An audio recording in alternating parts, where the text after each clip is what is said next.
Bonjour à tous, c'est Patricia Touré. J'espère que vous allez bien, que vous vous portez bien et que vos projets avancent tranquillement.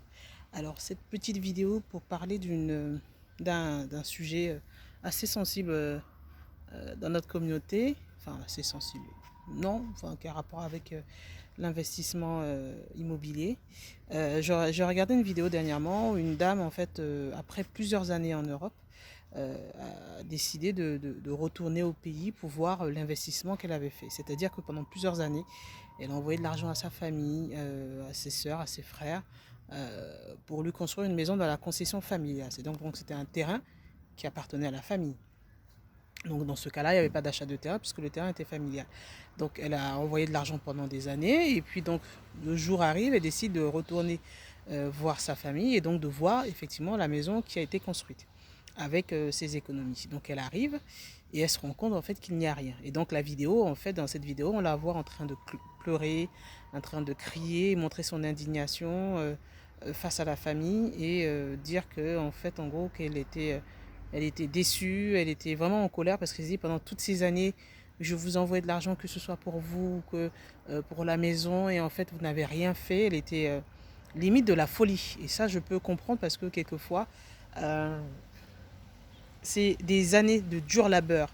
Souvent, quand on est en Afrique, on croit que ceux qui sont de l'autre côté de l'eau, donc en Europe, ramassent l'argent par terre ou alors que l'argent pousse sur les arbres. Alors que ce n'est pas la réalité. C'est-à-dire qu'il y a des gens qui vraiment bossent dur pour avoir leur argent. Comme en Afrique, on bosse dur aussi pour avoir son argent. Donc il y a des gens qui font des efforts, qui mettent de l'argent de côté, qui font des économies, qui se privent de beaucoup de choses pour pouvoir aider leur famille déjà dans un premier temps. Et puis aussi pouvoir se construire une petite maison en disant, bon, demain, si ici ça ne fonctionne plus, ou alors je vais aller à ma retraite, je retourne chez moi, j'ai ma petite maison, j'ai déjà construit. Et donc voilà, ça, ça fait chaud au cœur quand même de se dire qu'on a travaillé, on a mis l'argent de côté, on a pu investir un peu pour sa retraite. Et donc la dame est criée dans tous les sens et la famille était assez stoïque, ne bougeait pas. Bon, je pense qu'on nous a montré en même temps que 3-4 minutes de vidéo. Donc je pense que les choses ont dû aller beaucoup plus dur et plus intensément donc après cette vidéo. Mais juste voilà, un petit conseil, surtout pour la diaspora.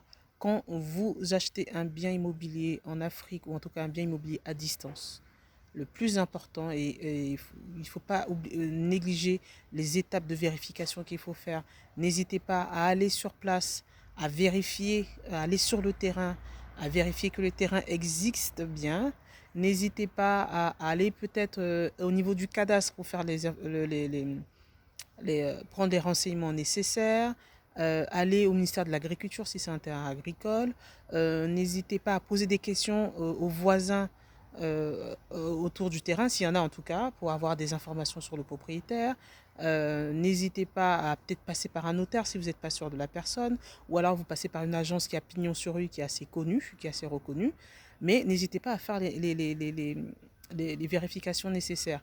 Ou alors, si par exemple il s'agit d'une construction de maison, à vous renseigner sur la société de construction, à vous renseigner sur, à regarder sur Internet, parce que maintenant il y a des avis, hein, on peut trouver des avis sur des maisons de construction, des sociétés de construction, et voir ce qu'on fait, est-ce qu'elles ont été sérieuses ou pas dans la livraison de leurs biens, de leur maison. N'hésitez pas à vous renseigner, à faire même des allers-retours.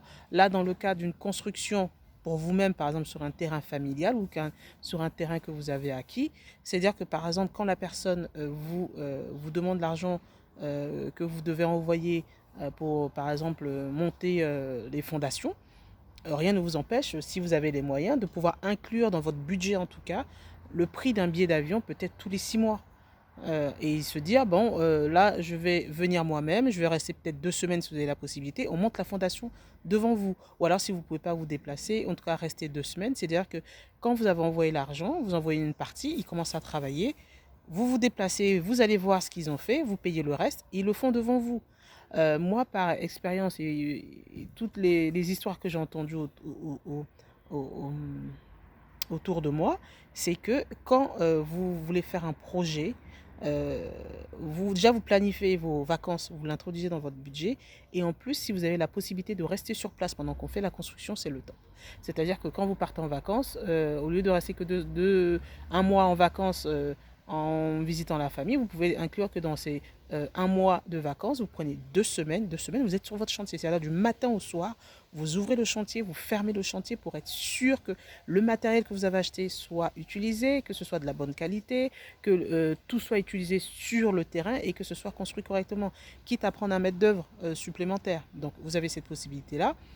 Quand vous n'avez pas la possibilité de rester sur place et de pouvoir tout, et que vous devez gérer à distance et faire confiance, rien ne vous empêche de contacter un maître d'ouvrage externe à votre chantier. C'est-à-dire que par exemple, votre maçon a son équipe, mais vous pouvez prendre quelqu'un de l'extérieur qui va venir sur le chantier peut-être tous les 2 jours et vérifier la bonne conduite des travaux. Donc c'est des choses que vous pouvez faire. En tout cas, ne faites pas confiance à 100%. L'idéal, c'est d'y aller régulièrement et de pouvoir vérifier, de contrôler.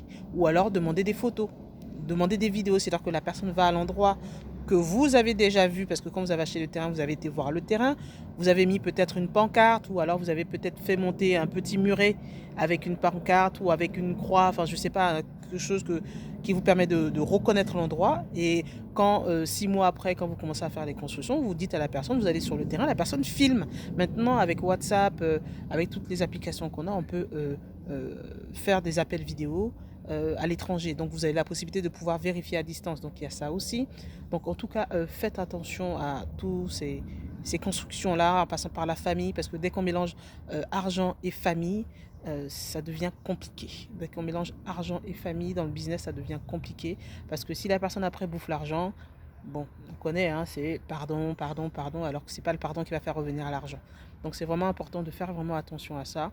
Quand vous achetez des terrains, quand vous faites des constructions, de pouvoir vérifier, de pouvoir vous-même vous déplacer sur le terrain pour pouvoir voir tout ça. Donc voilà, c'est le petit conseil que je voulais vous donner aujourd'hui. Et puis même sur les devis aussi, j'allais oublier. Moi, j'ai fait faire des devis quelquefois. Quand vous faites le devis et quand vous arrivez sur place, ça c'est au début, quand j'ai fait un devis et quand je suis arrivée sur place, j'ai vu que ce qui m'avait compté sur le devis n'était pas réellement ce qui m'avait mis dans la réalité. C'est-à-dire que par exemple, on vous fait un devis, on vous met, je ne sais pas, des tôles par exemple pour 38 mètres de tôle, et quand vous arrivez, vous comptez 17 mètres de tôle. C'est des choses comme ça. Ou alors, on va vous dire qu'on a mis 10 chevrons, alors que quand vous comptez dans la réalité, il y en a 6. Donc c'est pour ça que c'est important quand vous faites faire les devis, quand vous allez sur place, vous vérifiez tout et vous soustrayez. Hein. C'est-à-dire que si la personne vous a facturé plus, vous dites, non, moi je compte réellement ça, c'est ce que je vais réellement payer. Donc pour éviter effectivement ce genre de soucis, vous faites faire les devis. Quand vous arrivez sur place, vous-même vous allez acheter le matériel avec les gens et vous-même vous restez sur le chantier pour suivre le chantier. Ou alors effectivement si vous avez une structure de confiance, où vous avez quelqu'un de confiance sur place pour pouvoir gérer ça. Et même malgré cela, l'idéal, c'est de quand même aller sur le terrain et pouvoir vérifier tout ça. Donc voilà, c'était le petit conseil d'aujourd'hui. C'est vrai que cette vidéo m'a un peu marqué. C'est vrai qu'il y a beaucoup de personnes qui ont eu ce cas-là et qui n'ont plus confiance pour investir en Afrique, alors qu'il y a des grandes opportunités en Afrique. Et c'est vraiment le moment de se dire, il faut y aller, il faut le faire, quoi. Maintenant, vous avez des billets à 500 euros, vous pouvez aller régulièrement au pays pour pouvoir faire vos investissements, acheter vos terrains, faire vos constructions. C'est à budgétiser effectivement, mais c'est à prendre en compte.